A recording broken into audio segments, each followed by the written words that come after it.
하나님 말씀은 누가복음 7장 1절부터 10절까지 먼저 읽겠는데요. 중간에 좀 생략되는 부분이 좀 있습니다. 예수께서 가버나움으로 들어가시니라. 어떤 백부장이 사랑하는 종이 병들어 죽게 되었더니 예수께서 함께 가실새 이에 그 집이 멀지 아니하여 백부장이 벗들을 보내어 이르되 주여 수고하지 마옵소서. 내 집에 들어오심을 나는 감당하지 못하겠나이다. 말씀만 하사 내 하인을 낫게 하소서. 예수께서 들으시고 그를 놀랍게 여겨 돌이키사 따르는 무리에게 이르시되 내가 너희에게 이르노니 이스라엘 중에서도 이만한 믿음을 만나보지 못하노라 하시더라. 보내었던 사람들이 집으로 돌아가 보매 그 종이 이미 나아 있었더라. 원전으로 다시 보는 누가복음 오늘 7장입니다. 제목은요. 백부장의 믿음, 나인성 과부, 세례 요한의 실족, 그리고 향유 부은 여인, 네 가지 주제가 오늘 7장에 나오는데요. 50절까지 있어서 중간중간에 이렇게 생략된 절도 우리 프린트물에 나와 있는데요. 맨 첫 번째 부분이 백부장의 믿음입니다. 이 백부장은 100명을 다스리고 있는 거죠. 로마의 종교의 하나의 직분의 이름인데, 근데 백부장이 100명이라고 그러지만요, 이거는 대단한 세력이죠.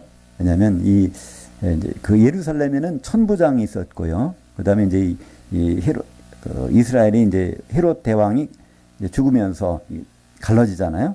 갈릴리 지역에 분봉왕이 있는데 거기 수도는 이제 가버나움입니다.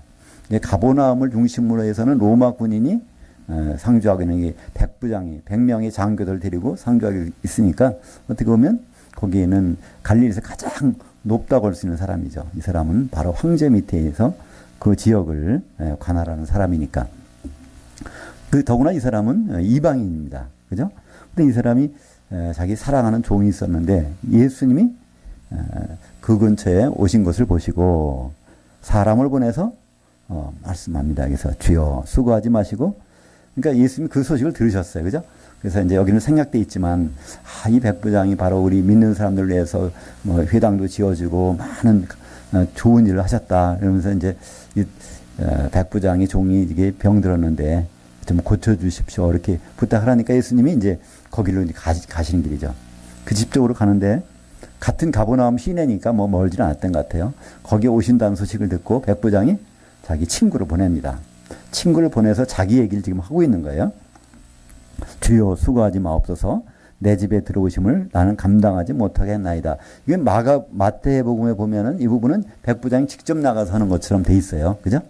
근데 여기 보니까 백부장이 직접 나간 것이 아니라 자기 친구를 대신 보내서 얘기를 합니다. 그러니까 이 부분도 대단한 거예요. 그죠? 나 같은 이방인이 어떻게 주님을 뵐 수 있습니까? 대신 가서 이렇게 말하게. 나는 죄인임이라는 건 고백이죠. 그죠? 나는 죄가 있어서 못 가는데. 그러면서 거기에 예수님이 이제 도착하니까 그때 뭐라고 그러죠? 7절에 말씀만 하사 내 하인을 낫게 하소서.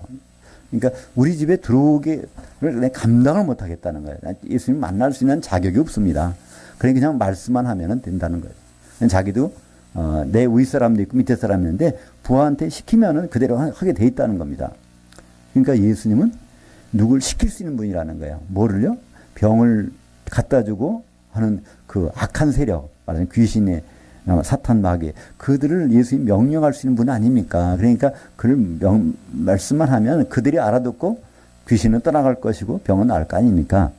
이렇게 고백을 합니다. 오늘 9절에 보니까 예수께서 들으시고 그를 놀랍게 여겨 돌이키사 따르는 무리에게 이르시되 내가 너희에게 이르노니 이스라엘 중에서 이만한 믿음을 만나보지 못하였노라 하시더라. 그러고 나서 이제 직접 가봤더니 그 종이 나아 있었다는 거예요. 여기 이런 믿음이 과연 어떤 믿음일까요? 우리는 이 말을 많이 들었지만 과연 이 백부장의 믿음이 어떤 믿음이길래 예수님은 그를 칭찬하셨을까? 저분이 용한 분이니까 꼭 고쳐주실 것이다. 그런 거였을까? 그렇지 않으면. 근데 사실 여기 우리는요, 주라고 하는 부분에서 한번 관심을 가져봐야 됩니다. 근데 주라고 하는 이 퀴리오스를 부를 때는, 주님 부를 때는 퀴리에라고 해서 이제 호칭이거든요. 이 주여, 주님이라고 부르는 그것은요, 그 당시에는 누구한테만 허용되어 있다고요? 로마 황제. 그러니까 로마 황제에만 그걸 부르도록 하고 그렇지 않은 사람은 이제 완전히 가차없이 죽여버리는 일이죠. 사도 바울도 마지막으로 그것 때문에 두 번째 갇혔을 때 그것 때문에 그것만 고백을 예수님만이 주님이 그러니까 형제만이 주라고 하는 고백을 한다면 살려준다고 하는데도 자기는 그렇게 못하겠다는 거예요. 결국은 이제 그런 순교의 길을 택하게 되는데요. 이건 그러니까 이 주요라고 하는 고백은요. 저것도 로마의 백부장이 그것을 갈릴리에 있는 초원에 있는 어떤 유대인에게 한다는 거는요. 이건 목숨을 내놓는 얘기입니다. 그죠? 니고데모처럼 밤에 몰래 와갖고 물어보는 사람이 아니에요. 그죠? 그럼 뭐 니고데모 몰래 물어봤을 때 창피하니까 몰래 물어봤을 텐데 이거는 아니요. 다른 사람이 있어요. 그 사람을 시켜서 이렇게 얘기해달라는 겁니다. 그러니까 황제 말고 당신이 큐리오스라는 전 세계에 하나밖에 없는 거니까 황제가 큐리오스가 아니라 당신이 정말 큐리오스라는 이 고백을 여기서 하니까 이거는 이 목을 내놓지 않으면 할 수 없는 겁니다. 그죠? 예. 이 소문이 퍼질 거 아니에요. 그러면 그게 로마에 들어갈 거라는 건 분명한 사실이고 로마에 들어가기 전에 천보장한테 죽을지도 몰라요. 총독한테 죽을지도 모르는 거고. 근데 이것을 이런 고백을 제3자를 통해서 예수님께 했을 때 예수님이 내가 이만한 믿음을 이스라엘 중에서 이스라엘 사람이라고 할 수 있다는 거예요. 그죠? 그런데 로마 사람이 황제를 모시고 있는 그 부하가 나한테 퀴리오스라고는 그런 믿음을 그래서 아주 그냥 그 기억이 이만한 믿음이 어떻게 가능할까 할 정도로 그 얘기를 누구한테 무리에게 한마디는 누구일까요? 제자들이 하신 말씀이야. 그러니까 3년 반 공생할 때 계속해서 제자를 훈련하는 과정이잖아요. 사도들. 그래서 봤더니 이제 종이 이미 나와 있었더라. 그러니까 마태복음하고 누가복음은 다 똑같은 내용인데 하나 차이점이 있다면 마태는 백부장이 와서 주님한테 주여 이렇게 하는 건데 이 누가복음에서는 누구를 통해서 누가복음이 좀 더 그 부분을 세밀하게 기록했다고 볼 수 있습니다. 왜냐하면 누가복음 1장 1절에서 보면 그런 말이 나오니까 그죠? 이것을 자세히 세밀히 살핀 나도 그래서 그러니까 먼저 마태복음이 나온 것을 알았겠죠. 근데 누가는 더 나중에 어떤 사람들은 그래요. 이 누가복음이 일찍 기록됐다고 보는 사람이 있어요. 대부분 그렇게 봅니다. 왜 그럴까요? 사도행전을 누가복음가 기록했는데 사도행전은요 로마 감옥에 처음 갇힌 것밖에 기록이 안 그러고 끝나요. 그러니까 사도행전보다 먼저 기록된 것이 바로 누가복음이니까 그러면 더 일찍 기록된 거 아니냐. 로마에서 나온 것도 기록이 안 돼 있고 다시 들어간 거 순교한 것도 기록 안 돼 있으니까 그러니까 누가복음은 굉장히 일찍 기록된 거 아니냐 이렇게 생각하는 사람도 있지만 누가라는 사람은요 사도행전 16장에 처음 등장하잖아요. 그죠? 우리가 하면서 그때부터 얘기하는 거예요. 우리가. 그러니까 아시아에서 거기에서 이제 바울을 만나가지고 유럽으로 넘어가서 그때부터 누가는 바울을 떠나지 않은 사람입니다. 언제까지요? 두 번째 갇혀서 디모데 후서에 보면 누가만 나와 함께 있느니라. 그러니까 바울이 순교할 때까지 바울을 떠나지 않았던 사람이에요. 그 사람이 갑자기 이탈해가지고 어디가 자세히 조사해보면서 미리 써놨겠어요? 그죠? 물론 이 기록한 내용들은 로마 감옥에 첫 번째 갇힐 때까지만 기록했지만 기록한 시기는 한참 나중에 기록했을 것이라는 것을 짐작해 알 수 있습니다. 그죠? 바울하고 끝까지 같이 있다가 바울이 순교당한 다음에 예루살렘에 가서 이 사람은 이방인이거든요. 예루살렘은 가서 방문한 거예요. 이 성경 기록을 확실히 하려고. 그래서 이 부분을 한 번 더 여기다는 누가의 이제 오늘 7장에서 황제의 부하가 예수님을 큐리오스라고 부르는 그 믿음을 여기서 소개하고 있는 것입니다. 그러니까 우리는 주여 주여 하는 자마다 이렇게 어떤 사람은 성령이 아니고선 그리스도를 주라고 할 수 없느니라. 그러니까 나 예수님 주라고 하니까 난 성령 받았어 이렇게 얘기하지만 진짜 주라고 하면 성령을 받지 않고서는 주라고 할 수 없다는 얘기예요. 그죠? 주라고 고백하다가도 목에 칼이 든다면 성령을 받은 상태가 아니면은 얼마든지 바꿀 수 있다는 얘기예요. 그죠? 근데 고린도전서 12장 3절에 그러므로 같이 읽어볼까요? 그러므로 내가 너에게 알리노니 하나님이 영으로 말하는 자는 누구든지 예수를 저주할 자라 하지 아니하고 또 성령으로 아니하고는 누구든지 예수를 주시라 할 수 없느니라. 예. 분명히 이 백부장은요 성령을 받은 사람이 아니에요. 그 당시에는 그때는 내리신이 없으니까. 그러니까 예수님은 놀라시는 거죠. 성령도 안 받은 사람이 목숨 걸 불구하고 이렇게 말할 수 있다니. 하나의 특별한 사례로 제자들에게 지금 그렇잖아요. 베드로는 주여 나를 떠나서 해서 그때부터 주님과 고기 잡다가 그다음부터 이제 따라다녔지만 예수님 십자가 달리기 직전에 그죠? 잡혀갔을 때 그렇잖아요. 그때는 주라고 안 부르잖아요. 나 이 사람 모르는 사람이다. 그러잖아요. 그죠?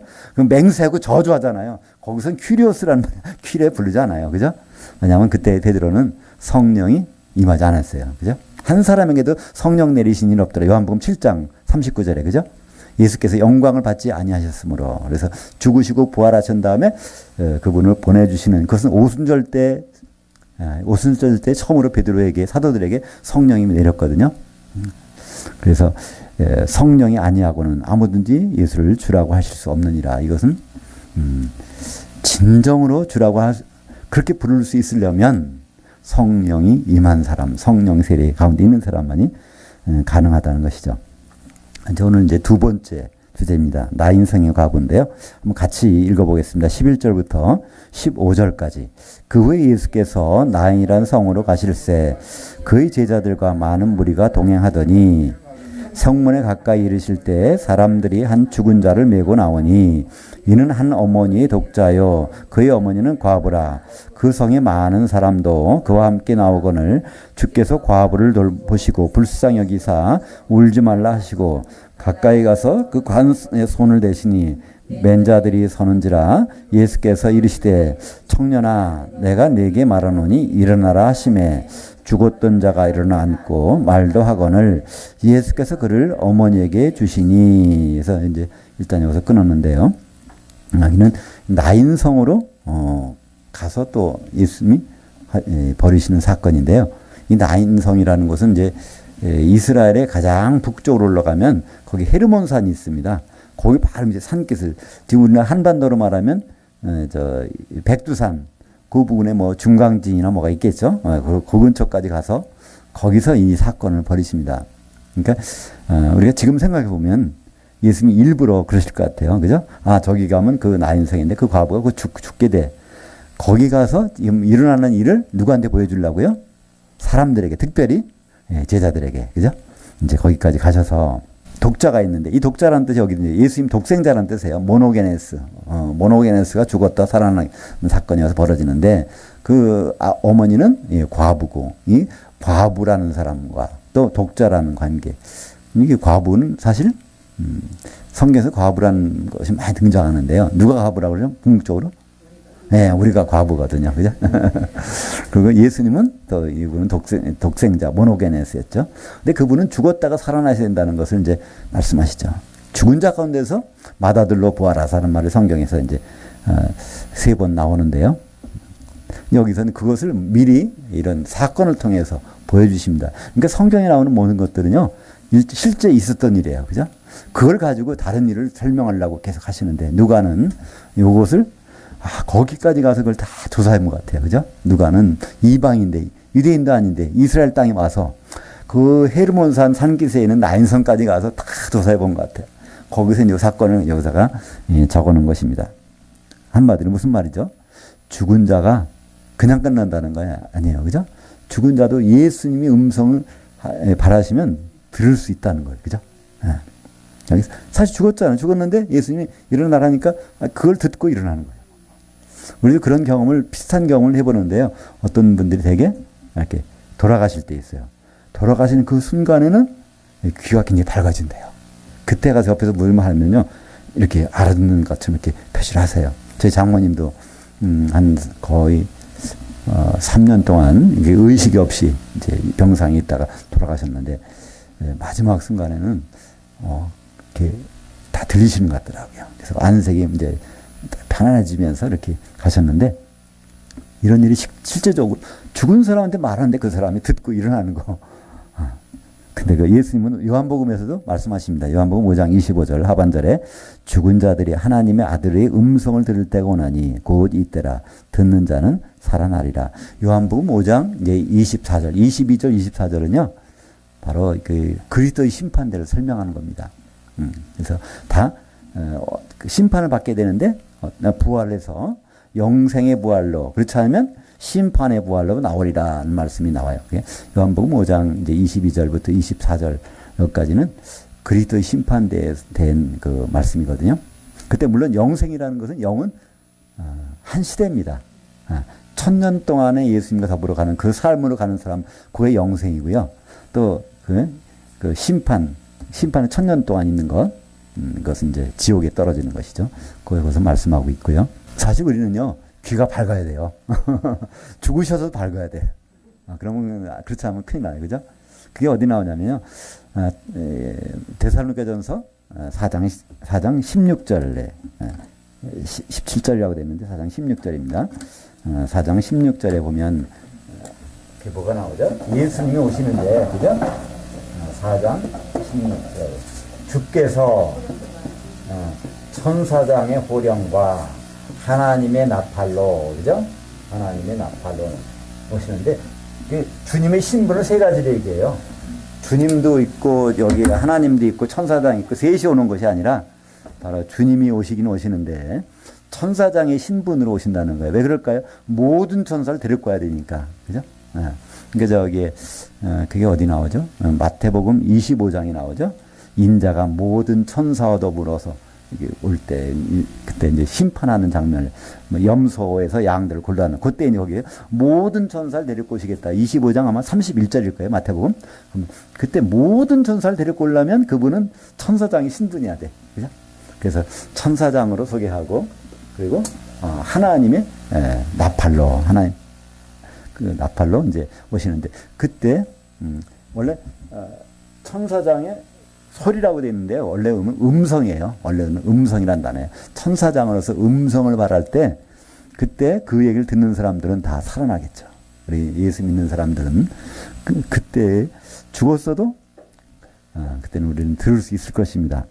듣는 자는 다 살아나게 되니까요. 또 이제 요한복음 11장에도 이런 부분이 나오죠.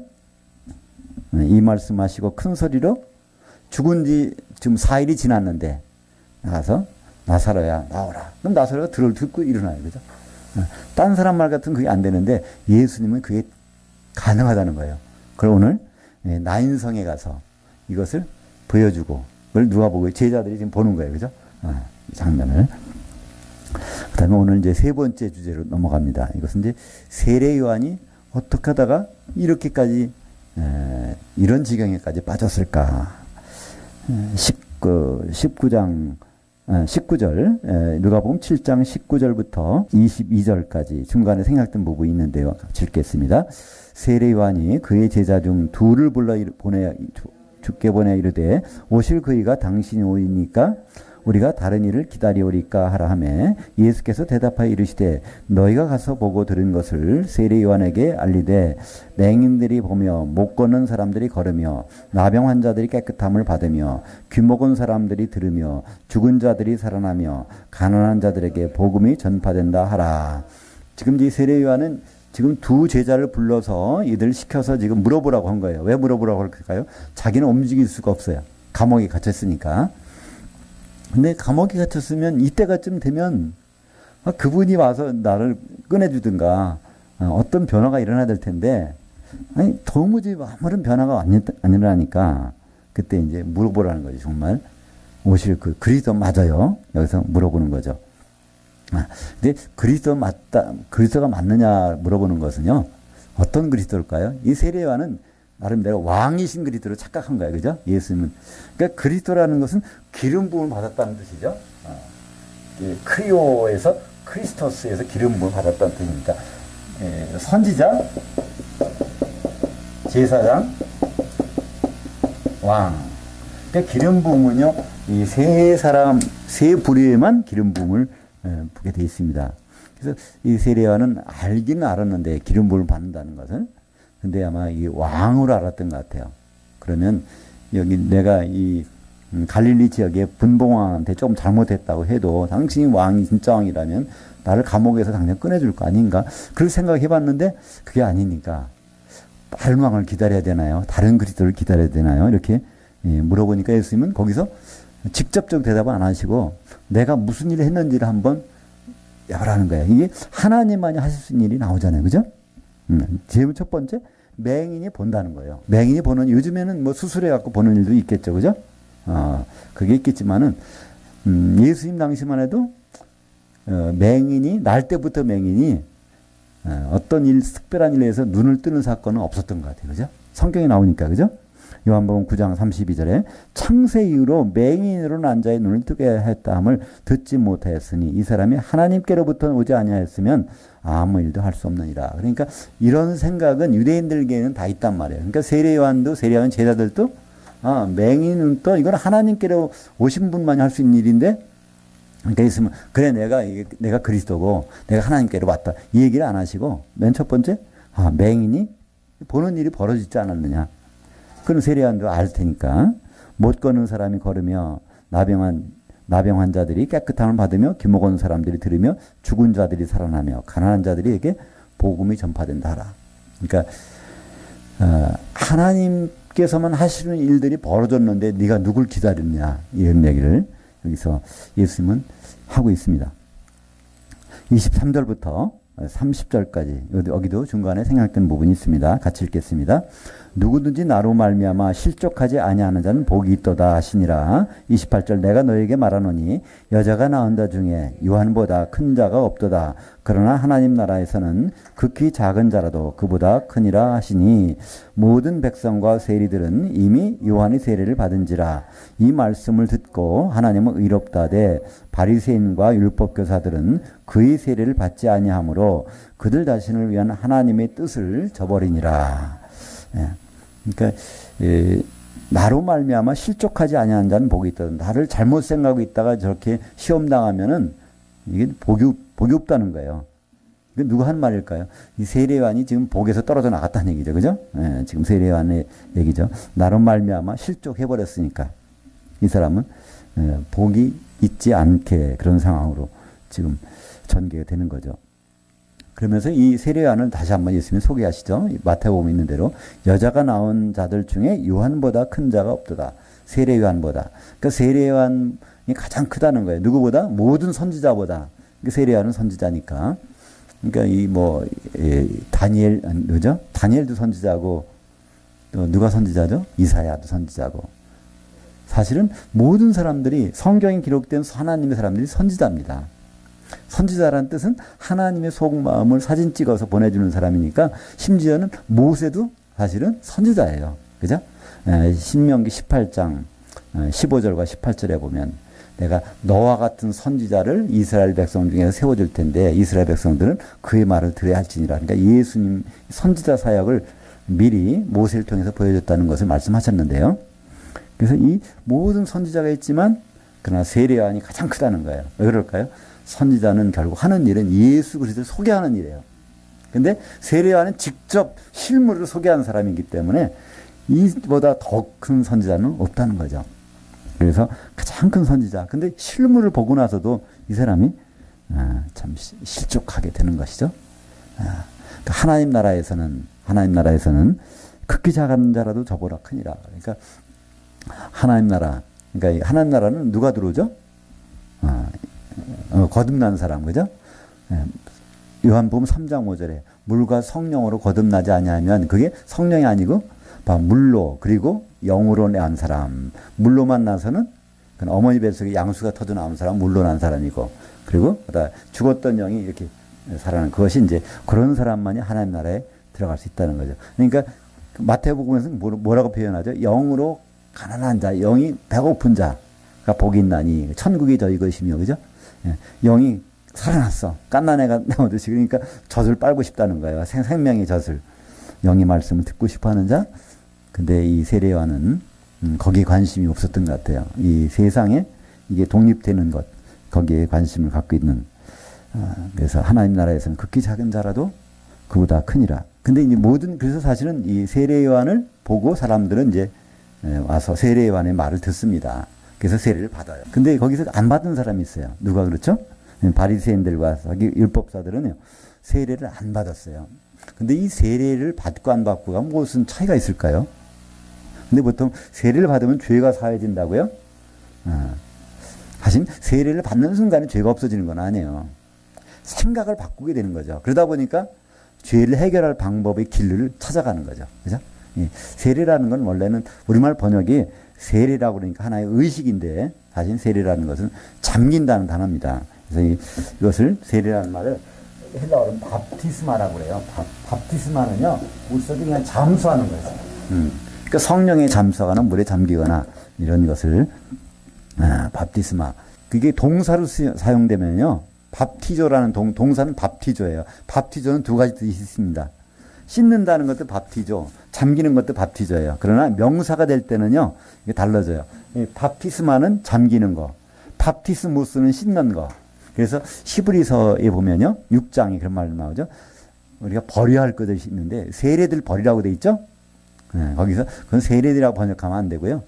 씻는 것들, 정결례 어디 할 때 뭐 제사 지낼 때 이렇게 막 씻고 하는 거 있잖아요.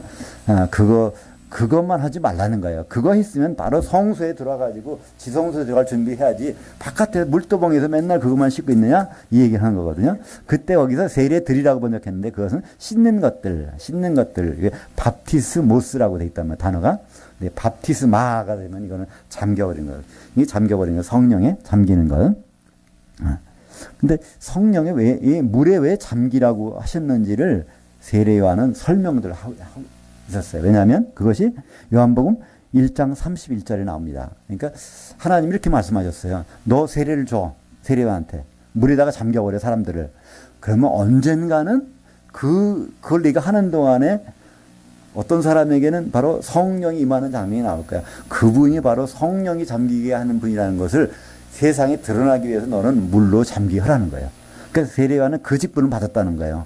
그러니까 사람들이 그 얘기를 들으면 그래 한번 우리 들어가 보자. 그래서 계속 그 하나님의 뜻 가운데 들어가는 거예요. 근데 율법사들은 그들은 그런 게 뭐가 있어. 그러니까 정말 그리스도가 오신다고 뭐 그들은 그걸 안 믿은 거죠. 아예부터. 그러니까 이 물세례 자체 이거는 죄를 씻겨지냐 그걸 안 믿은 것이 아니라 하나님의 뜻을 저버린 거예요. 보니까 그죠? 여기에 오늘 30절에 바로 그들은 자신을 위한 하나님의 뜻을 저버리냐. 하나님 뜻은 뭐냐면 이 가운데서 물로 잠기게 하는 순간에 어느 경우에 예수님께는 성령이 잠겨지는 사건이 발생한다는 거예요.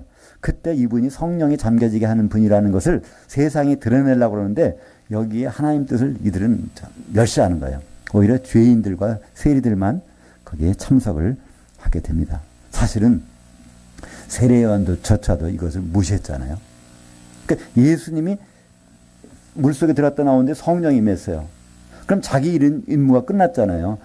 물속에 잠기게 하는 일을 하라고 하시니까 언젠가는 성령이 임하는 분을 보면 그분이 성령으로 잠기게 하는 분이라는 건 너는 세상에 드러내야 돼. 그래서 그걸 해왔는데 바로 오늘 그 사건이 벌어졌다고 하면 내일은 안 해야 되잖아요.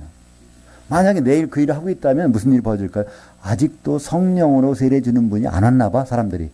먼저는 잠깐 실수했나 봐. 지금도 물에 주고 있어. 그러니까 얼마나 잘못 인도하는 거예요. 그죠? 맹리 인도하는 것처럼. 그러니까 요한은 그것을, 사도 요한은 그걸 이렇게 기록합니다. 이 세례요한이 아직도 건너편에서 세례를 주고 있더라. 그러면서 아직 세례요한은 옥에 갇히지는 않았더라. 저러다 갇히는데 자기 선생이었으니까 그죠? 저러다 갇히는데 아직도 거기서 세례를 계속 주고 있다는 거예요. 그러니까 참 요한이 물 세례 주는 것은요.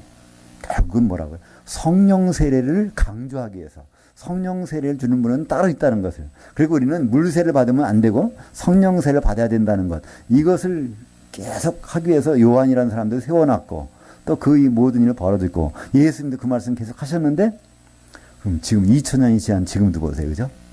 우리는 사람들이 세례교인 그죠? 그걸 한단 말이에요. 그때 성령이 임한다. 그게 참 저기 때문에 그렇죠?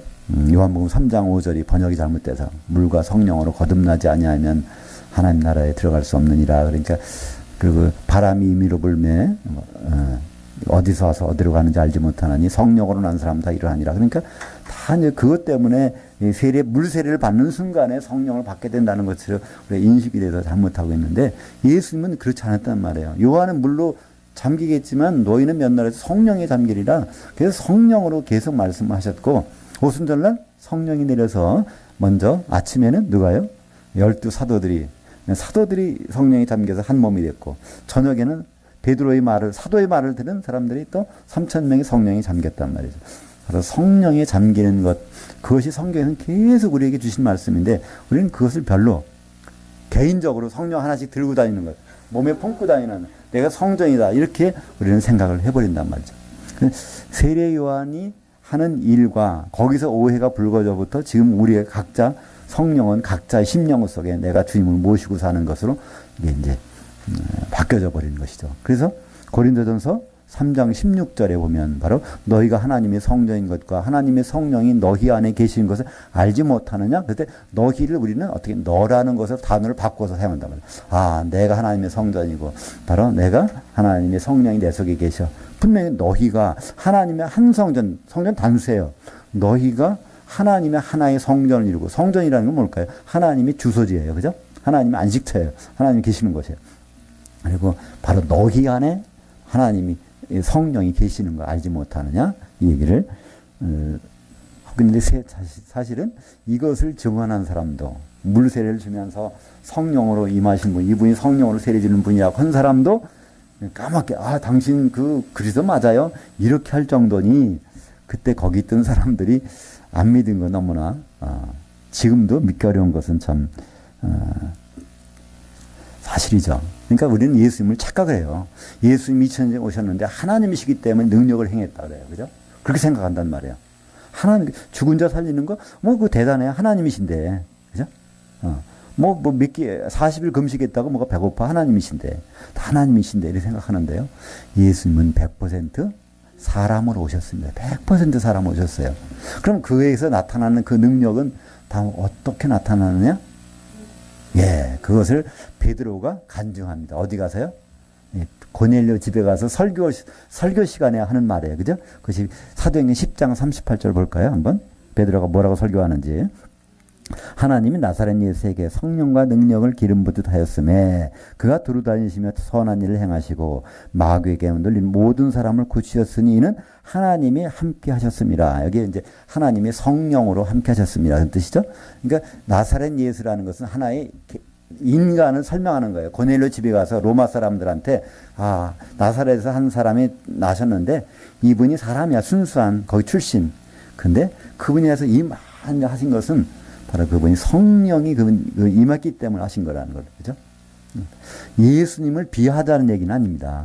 예수님은 비하하기 전에 스스로 비하되셨어요. 그죠? 빌립보서 2장 6절 7절에 보면 그는 하나님의 본체시나 하나님과 동등됨을 여길 것으로 삼지 않고 바로 종의 형체에서 다 내려놓고 사람 몸으로 오셔서 바로 고난당하시고 십자가에 죽기까지 하셨다.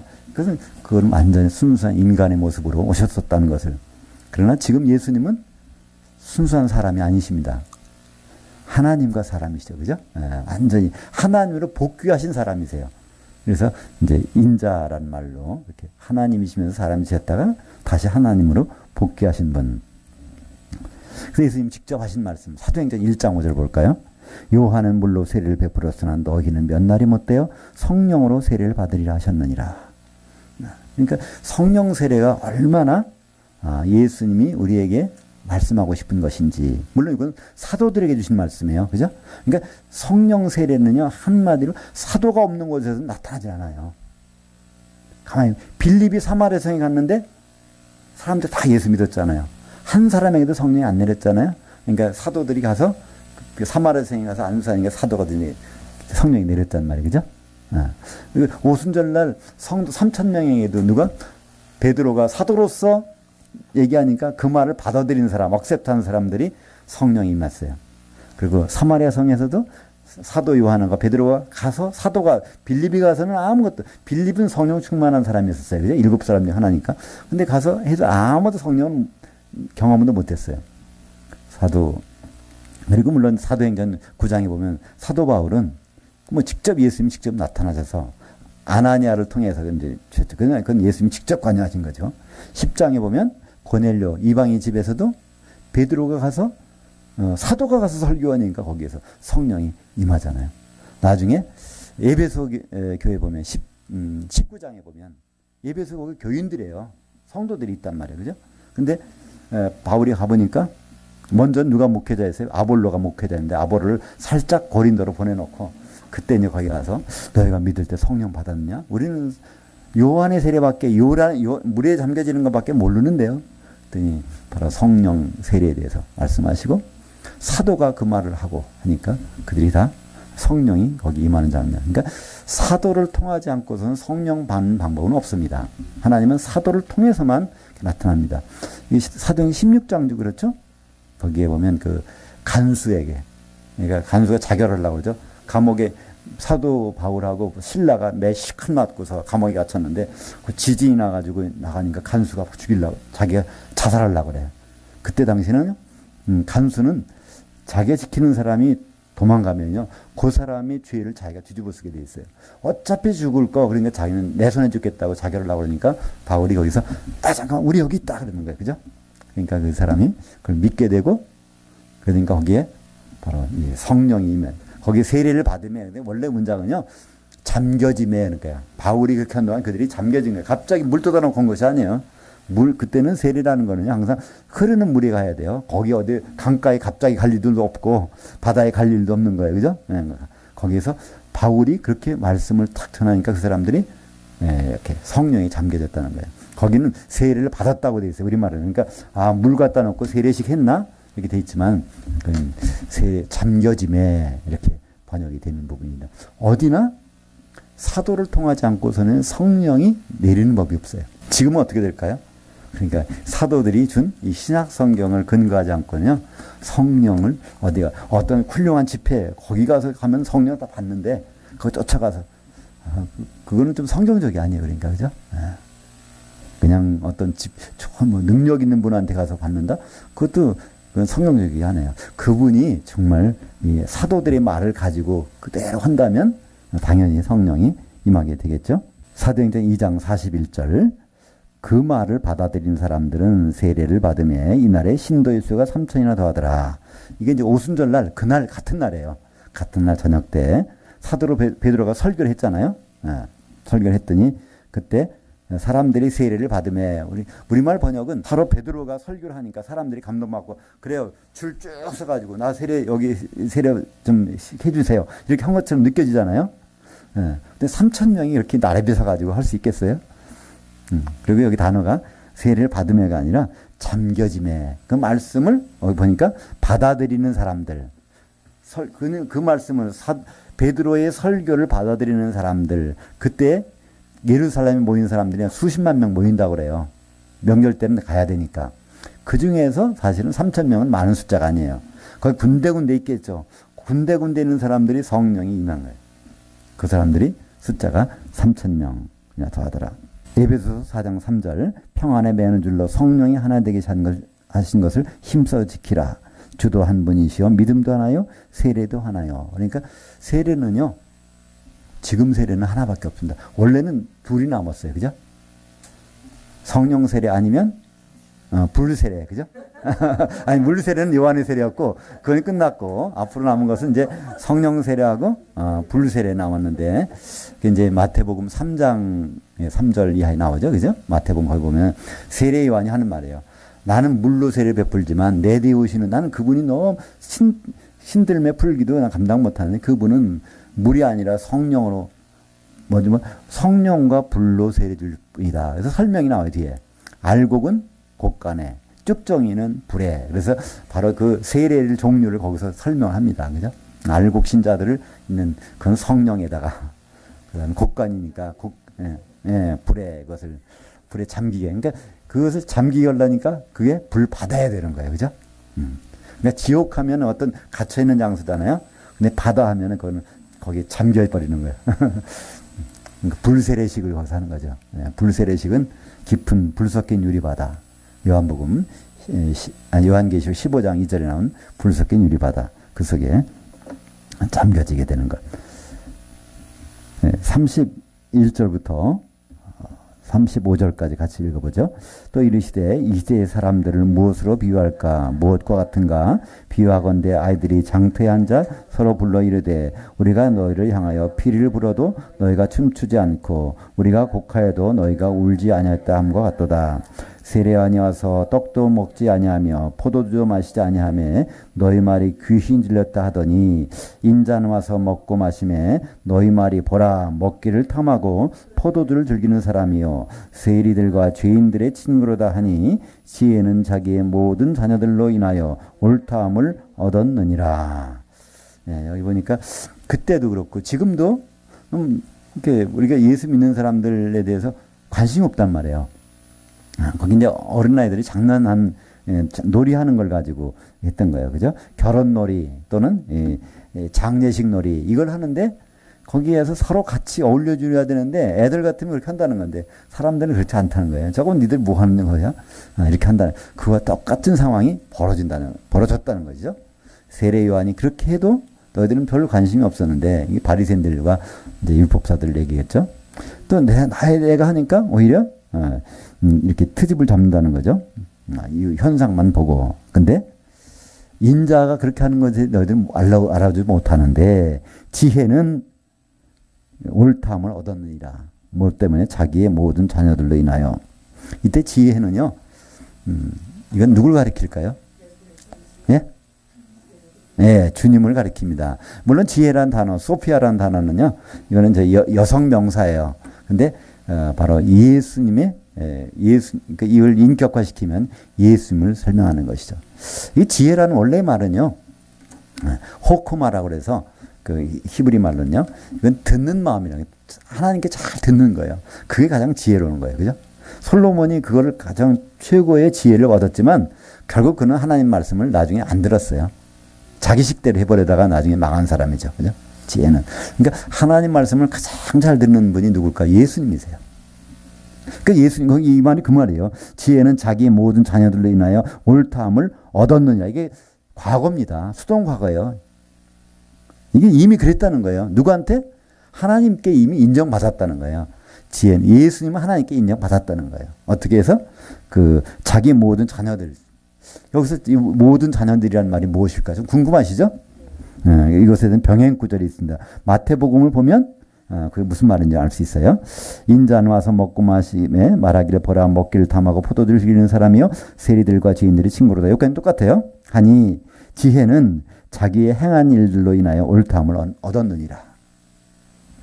예수님은 하나님이시지만 하나님을 고집하고 끝까지 하나님 나무에서 안 내려오신 것이 아니라 하나님을 비워놓고 인간의 모습으로 종형체로 와서 이래서 그 사건 때문에 의롭다 인정을 받아요. 누구한테? 하나님께. 그래서 이건 과거형이에요. 앞으로 지혜는 그럴 것이다. 십자가 사건을 두는 것이 아니라 이미 그는 사람이 되어버렸었어요. 그래서 그가 이미 행하신 일들, 그러니까 예수님이 누구라는 걸 사람은 깨닫지 못해요. 하나님이 사람이 돼가지고 이 자리에 와 있다는 사실, 그것을 하나님 말씀에 순종해서 이미 그래서 하나님은 예수님은 하나님께 의롭다함을 인정받았다는 것을 여기서 이제 설명하는데 마태복음에 나와 있는 것을 누가는 그것을 자기의 모든 자녀라고 생각해요. 그러니까 지혜 속에서 나오는 모든 현상들 그것들을 이제 자녀라고 이렇게 이런 문학적인 표현을 좀 쓴 것 같은데요. 똑같은 내용이 마태복음이 있기 때문에 우리는 여기서 확실히 이렇게 알아볼 수 있습니다. 이것은 어디에서 우리가 시발을 할 수 있죠? 시발점이 창세기 3장 22절에 보면 거기에 이제 선악을 경험하는 얘기가 나오죠. 아담이 선악과를 먹었을 때 선악을 경험한 우리 중 하나가 돼야 된다. 그때 가차없이 예수님은 그래 하나님 자리 잠깐 내려놓고 모든 것을 당하는 그것이 바로 그것 때문에 옳다 인정함을 이미 받았다는 거예요. 지혜는. 그러니까 예수님만이 지혜이시니까 예수님만이 하나님 말씀을 그대로 듣는 분이지 누구도 그런 사람이 없었다는 거예요.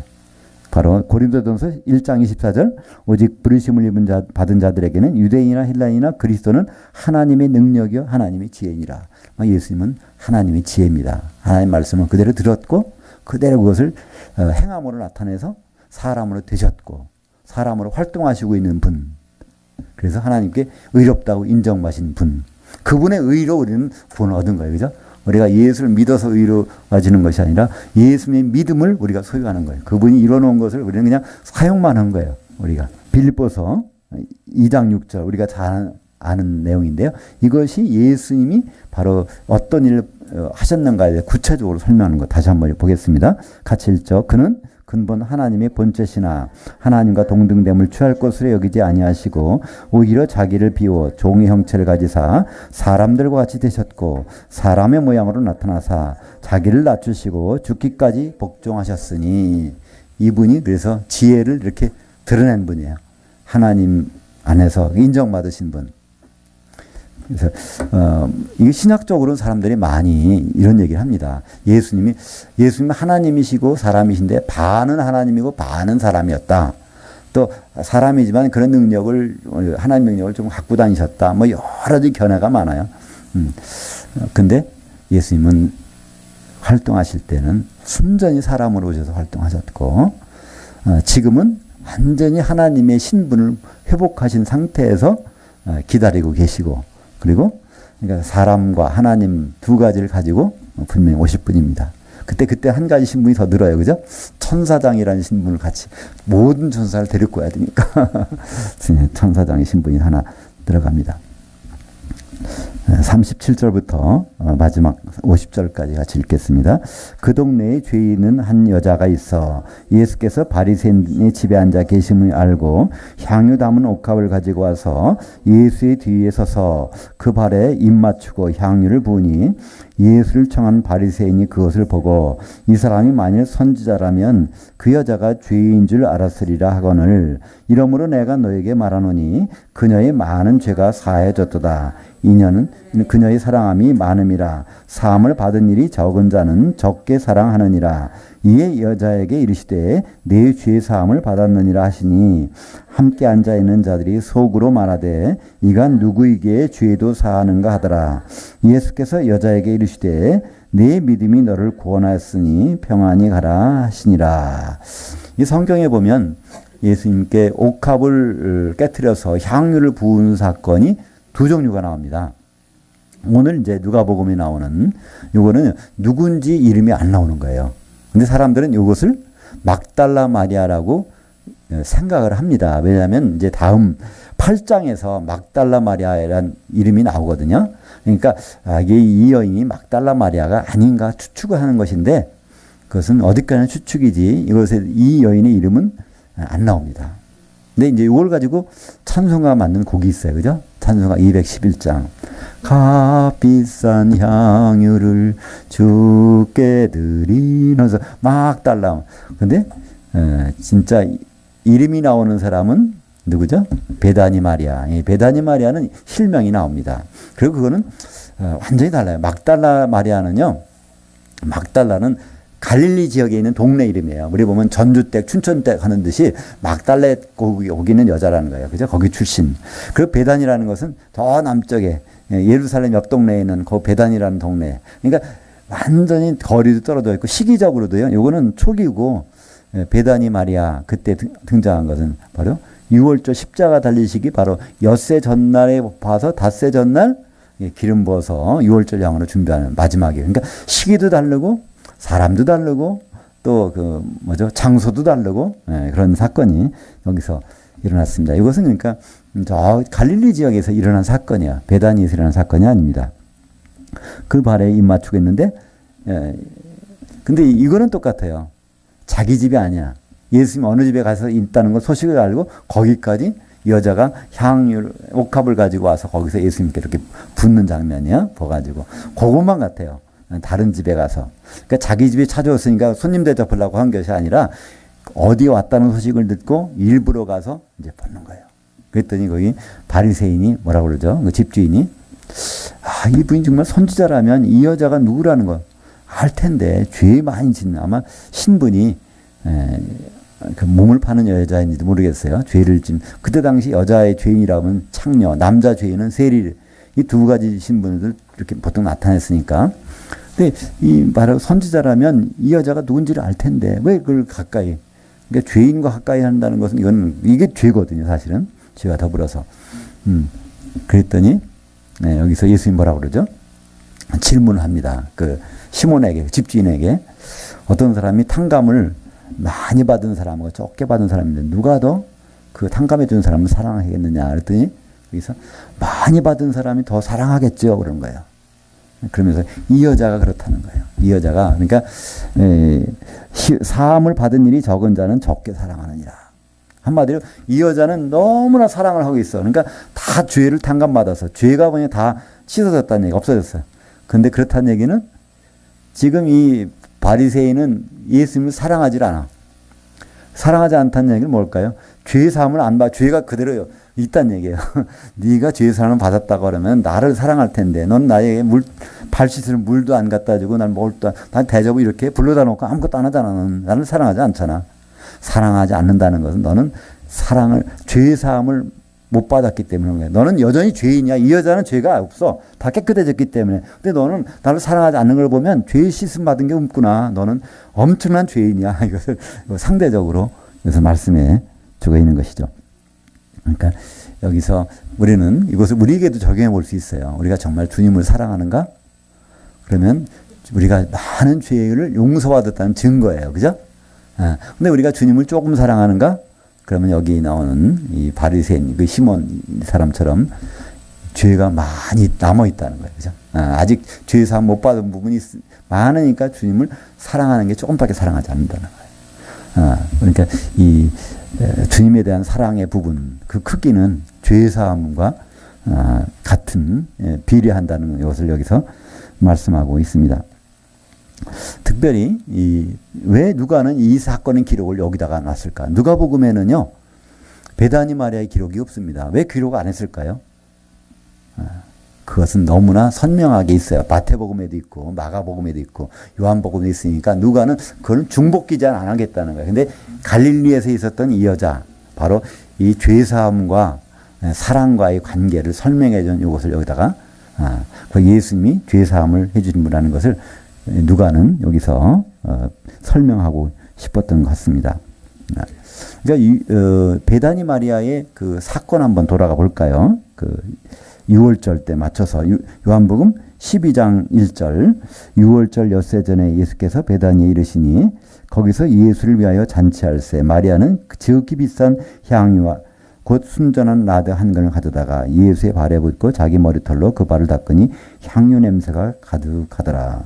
그러니까 6월절 엿새 전에 그 베단이라는 동네, 그러니까 예루살렘에서 한 5km 바로 거기 지근거리에 거기에 엿새 전에 도착해서 그날 저녁에 잔치가 벌렸으니까 며칠 전이에요? 닷새 전, 그죠? 6월절 닷새 전에는 무슨 일을 해야 돼 반드시. 출애굽기 20장에 보면, 12장이죠. 12장에 보면 닷새 전에 6월절 어린 양을 선택을 해놓고 4일 동안 이제 점검을 하는 바로 그러니까 이날은 예수님이 6월절 어린 양이라는 것이 선포되는 날입니다. 그것을 그 당시에 이 여자 외에는 알아본 사람이 없고 준비한 사람이 없다는 거죠. 그죠? 그러니까 예수님이 이 여자를 너무 칭찬했어요. 근데 이걸 칭찬 안 할 수 없는 사건이야. 그죠? 그냥 어린 양, 6월절 어린 양을 갖다가 막 잡는 게 아니거든요. 절차를 율법이 절차가 있는데 그 율법이 절차를 그대로 지켜가지고, 6월절 오늘 저녁이 닷새 전인데 예수님 오셨다네. 그러니까 이 여자는 바로 향 기름을 들고 갑니다. 확 쏟아붓는 거예요. 예수님이 직접 말씀하시잖아요. 내 장례를 준비했다고. 내 6월절 어린 양이라는 것을 바로 여기서 선포했다고 얘기를 합니다. 그 사건이 얼마나 중요한지 마태복음 26장 12절 볼까요? 13절까지요. 이 여자가 내 몸에 이 향유를 본 것은 내 장례를 위하여 함이니라. 내가 진실로 너에게 이르노니 온 천하에 어디서든지 이 복음이 전파되는 곳에서는 이 여자가 행한 일도 말하여 그녀를 기억하리라 하시니라. 이 온 천하에 복음이 전파되는 곳. 예수 믿는 사람들이 한 사람들이 있다면 그것은 이 사건이 전해져야 된다는 거예요. 이 여자가 한 일을. 근데 이 여자가 한 일이 별로 나타나나요? 오히려 예수 믿는 곳에서는 믿거나 안 믿거나 요새는 성탄절, 크리스마스는 전파되잖아요. 그죠? 그때 기다려지고, 크리스마스 때면 무슨 선물을 받게 되나 기분이 들떠 있고, 크리스마스는. 근데 이 베다니 마리아가 이것은 전하지도 않고, 이것은 생각하지도 않고, 그렇다는 거죠. 오히려 크리스마스에 대해서는 이거 기념하라는 얘기는 안 했어요. 없어요, 아예. 그거는 그냥 예수님 당시에도 없었고 그 뒤에 사도들도 전혀 몰랐고 갑자기 생겨난 거예요. 예. 로마에서 그죠? 맨 처음에 그 기록이 남은 것은요. AD 336년도에 바로 로마에 이제 가톨릭 거기에서 한 개의 기록이 남. 그때 참 최초의 기록이에요. 그 다음부터 그냥 12월 25일을 성탄절로 삼아서 지금까지 1700년 가까이 이제 내려오는데 여기 대해서 아무도 이의를 제기하지 않아요. 그죠? 전혀 다른 날을 하고 있는데 그렇다면 우리는 어떤 날을 기억해야 될까요? 이제는 그렇죠. 나팔절 한번 레위기 23장 24절 이스라엘 자손에게 말하여 이르라 일곱째 달 곧 그날 첫날은 너에게 안식일이 될지니 나팔을 불어 기념할 날이요 성행이라 거룩한 모임이니라. 이게 분명히 나팔에 불리면은 모이게 되는 날이라는 거예요. 결국 우리는 어디 가서 모이죠?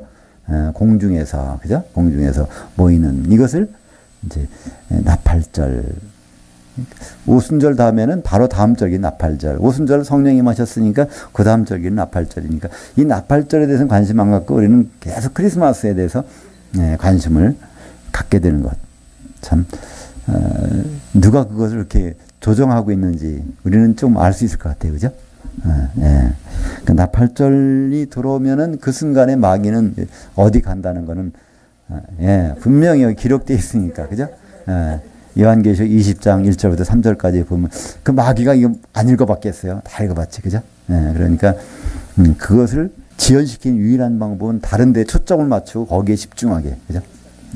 그러면은 이제 마귀는 그때까지는 안심이죠. 오늘 4가지 주제를 봤는데요. 백부장의 믿음, 나인성 과부, 세례 요한의 실족, 향유를 부은 여인. 우리가 지금 주님을 얼마나 사랑할까? 조금 사랑한다면 아직도 죄가 많이 남아있는 거고요. 많이 사랑하신다면 죄가 이 여인처럼 다 없어져 버릴 수도 있습니다. 그죠? 기도하겠습니다. 하나님 아버지, 참 감사합니다.